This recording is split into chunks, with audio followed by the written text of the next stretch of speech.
Next कह रहा है क्वेश्चन नंबर 4 कह रहा है कि given 15 cot A is equal to A, find sin A and secant। जैसे कि हमने क्वेश्चन नंबर 3 के अंदर किया, सेम वैसा ही यहाँ पे करना है। आप cot A की वैल्यू निकाल लीजिए, 15 जब उधर जाएगा तो डिवाइड में जाएगा डिवाइड, क्लियर। sin A और secant A निकालना है। जब sin A और secant A आपको फाइंड आउट करना है तो उसके लिए P, B और H आपको चाहिए, P, B और H। तो वो आप कैसे निकालेंगे? Cot A is equal to, आपको आइडेंटिटी पता है क्या होती है, B अपॉन P, और इज इक्वल टू कितना है 8 अपॉन 15। तो वहां हमने क्या किया था, कॉरस्पॉन्डिंग पार्ट्स को कंपेयर किया था। मींस इधर जो ऊपर जो नंबर है वो इधर वाले ऊपर वाले नंबर के इक्वल होगा, या नीचे जो नंबर है वो इधर वाले नीचे वाले नंबर के इक्वल होगा। तो मान लेंगे let B is equal to 8K और P इज इक्वल टू 50, ठीक है। अब पाई तीनों चाहिए, P, B और H भी चाहिए, लेकिन H आपके पास नहीं है। तो पाइथागोरस थ्योरम लगा करके पहले H निकाल लीजिए। P स्क्वायर 15 का स्क्वायर 220, K का square 64 K square, H square is equal to 289 K square. जब स्क्वायर लेफ्ट हैंड साइड से राइट हैंड साइड में जाएगा तो रूट में कन्वर्ट हो जाएगा। देखिए जो 289 है वो भी परफेक्ट स्क्वायर नंबर है। परफेक्ट स्क्वायर नंबर का मतलब किसी नंबर का स्क्वायर होता है, और किसका स्क्वायर होता है 17 का। जब 289 रूट से बाहर आएगा तो 17 हो जाएगा, K स्क्वायर रूट से बाहर आएगा तो P, B, H तीनों आ गए। देखिए P, B, H तीनों आने के बाद में आप साइन और सीकेंट निकाल सकते हैं। साइन क्या होगा, P upon H, P upon 15 K upon 7, K से K 15 अपॉन 17। दूसरा चाहिए आपको सीकेंट, सीकेंट देखिए साइन कोस और टेन की आइडेंटिटी आप याद कर लीजिए। कोट सीकेंट और कोसिकेंट उन्हीं के रेसिप्रोकल। जैसे सीकेंट है, कल आपको लिखवाया था सीकेंट किसका रेसिप्रोकल होता है, कोस का रेसिप्रोकल होता है। मींस अगर 1 अपॉन कोस कर दोगे तो सीकेंट की वैल्यू आती है। तो जो कोस की आइडेंटिटी है ना, उसकी रेसिप्रोकल आइडेंटिटी सीकेंट की होती है। कोस B अपॉन H होता है तो सीकेंट H अपॉन H आपके पास है कितना, B कैसे के 17 upon, clear. Next question number 5 कह रहा है कि given secant theta is equal to 13 upon 12, calculate all other trigonometric ratio. Secant theta आपको 13 अपॉन 12 दे रखा है, आपको और जो बचे हुए ट्रिग्नोमेट्रिक रेशियोज हैं वो निकालने हैं। तो सेम पहले वाले की तरह सीकेंट थीटा आपने पहले कोट की आइडेंटिटी लिखी थी ना, तो वहां सीकेंट की आइडेंटिटी लिख लीजिए H अपॉन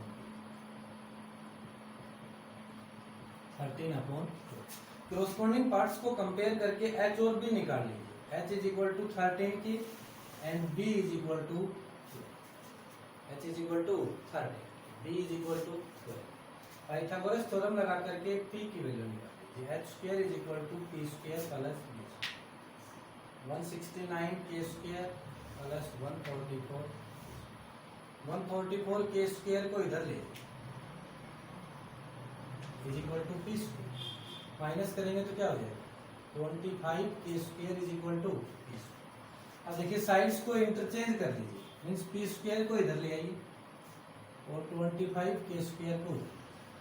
जब स्क्वायर लेफ्ट हैंड साइड से राइट हैंड साइड में जाएगा तो रूट में कन्वर्ट हो जाएगा।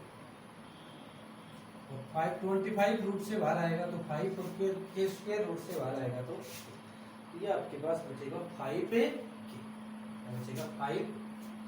अब आपको सभी ट्रिग्नोमेट्रिक रेशियोज निकालने हैं। तो पहले निकालिए साइन। साइन होता है P अपॉन, P है 5K, H है 30, K से K 5 upon 30।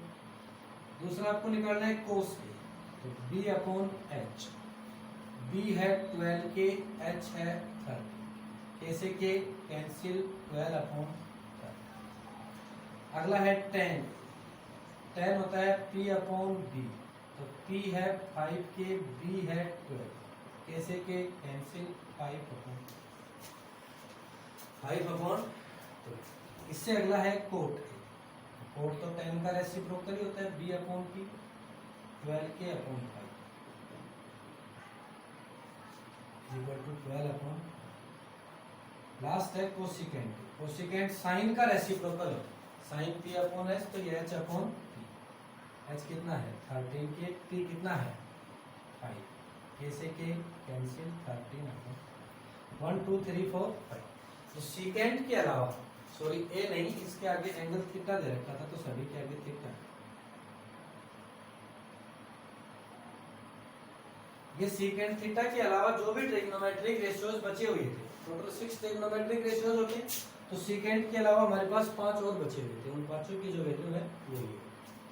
Next question number 6 कह रहा है keep angle A and angle B are acute angle such that cos A is equal to cos B, show that angle A is equal to। देखिए A और B दोनों ही acute angle है।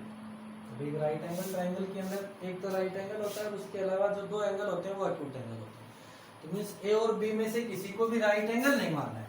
तो आपने जो ट्राइंगल मानी है ACB, उसमें जो A और B है वो दोनों एक्यूट एंगल है।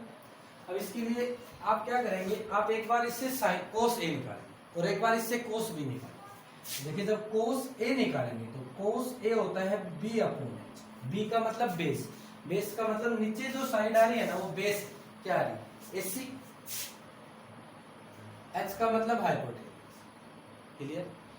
और जब आप B निकालेंगे तो आप इसी ट्रायंगल को ऐसे रोटेट करके B एंगल को नीचे ले आएंगे, C राइट एंगल था, A ऊपर चला जाएगा। क्लियर। तो कोस B इज इक्वल टू होगा आइडेंटिटी वही B अपॉन H, लेकिन इसका जो बेस था वो चेंज हो गया। अब बेस का नाम क्या हो गया, BC। देखिए यहाँ मेजरमेंट गिवन नहीं है, यहाँ केवल साइड्स के नाम लिखने, अपॉन H वही रहेगा ये। क्लियर। अब आपको कंडीशन दे रखी है क्या कि cos A is equal to cos, तो cos A AC upon AB और ये cos B BC upon A। देखिए AB से AB कैंसिल, फिर ये AB उधर जाएगा तो मल्टीप्लाई में जाएगा, उधर एक AB डिवाइड में है तो AB से AB क्या हो जाएगा, तो यहाँ से रिजल्ट आएगा AC is equal to BC, AC is equal to BC या फिर BC is equal to AC, दोनों क्या है एक ही बात। AC is equal to BC लिख दीजिए, BC is equal to AC। लेकिन हमें BC और AC को इक्वल नहीं करना, हमें तो एंगल A को एंगल B के इक्वल करना है। तो उसके लिए देखिए भी इन ट्राइंगल ABC या AC, in triangle ACB BC is equal to AC, BC AC के इक्वल है, ऐसा हमने अभी प्रूव किया है। तो इसका रीजन क्या लिख देंगे, प्रूव। प्रूव का मतलब ये हम पहले प्रूव कर चुके हैं। देखिए आपने 9th क्लास के अंदर पढ़ा होगा, अगर किसी भी ट्राइंगल की दो साइड्स इक्वल है तो उन इक्वल साइड्स के अपोजिट जो भी एंगल है वो भी क्या होंगे, इक्वल होंगे। तो देखिए इस ट्राइंगल की साइड BC और AC दोनों इक्वल है, तो इनके अपोजिट जो एंगल है वो आपस में इक्वल होंगे। तो बताइए BC के अपोजिट कौन सा एंगल है, एंगल A, और AC के अपोजिट कौन सा एंगल है, एंगल B। तो angle A is equal to angle, reason होगा इसका angles opposite to equal sides are. इसका मतलब क्या हुआ कि इक्वल साइड्स के अपोजिट जो एंगल होते हैं वो क्या होते हैं, इक्वल होते हैं। और शायद यही रिजल्ट आपको प्रूव करना था कि angle A is equal to क्या होगा, एंगल B। कह रहा है कि cos theta is equal to 7 upon, तो आपको इन दोनों की वैल्यू फाइंड आउट। देखिए इसकी वैल्यू फाइंड आउट करने के लिए हमें sin थीटा और cos थीटा की आवश्यकता होगी। तो वो sin थीटा और cos थीटा कहां से आएगा, cos theta is equal to 7 upon 8। देखिए cos की आइडेंटिटी क्या होती है, b upon t is equal to 7 upon 8। मान लेंगे let b is equal to 7k और p is equal to 8। Pythagoras theorem लगा करके h निकालो, 64k square plus 49 h square, दोनों को ऐड करेंगे तो 113k स्क्वायर। जो स्क्वायर लेफ्ट हैंड साइड से राइट हैंड साइड में जाएगा तो वो रूट में कन्वर्ट हो जाएगा।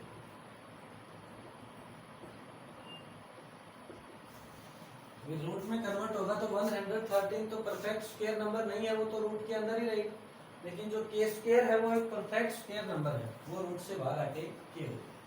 अब आप यहाँ से निकाल लीजिए sin थीटा और cos थीटा।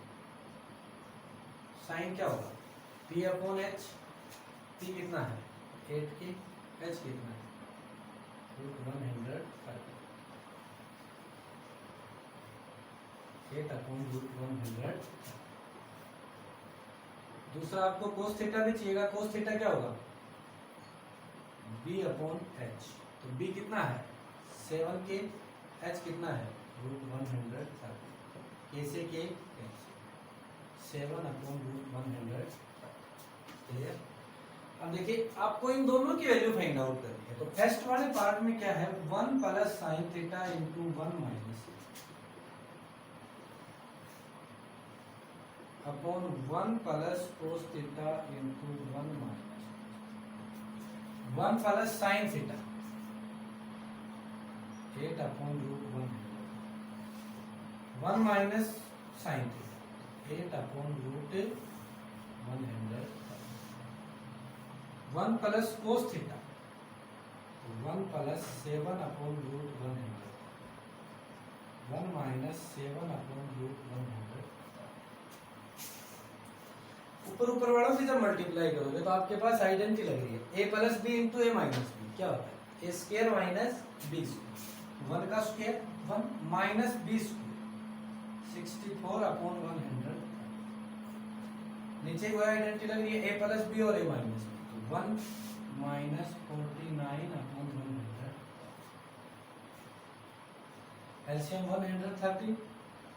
113 माइनस 60 नीचे भी एलसीएम क्या आएगा 113 माइनस 4।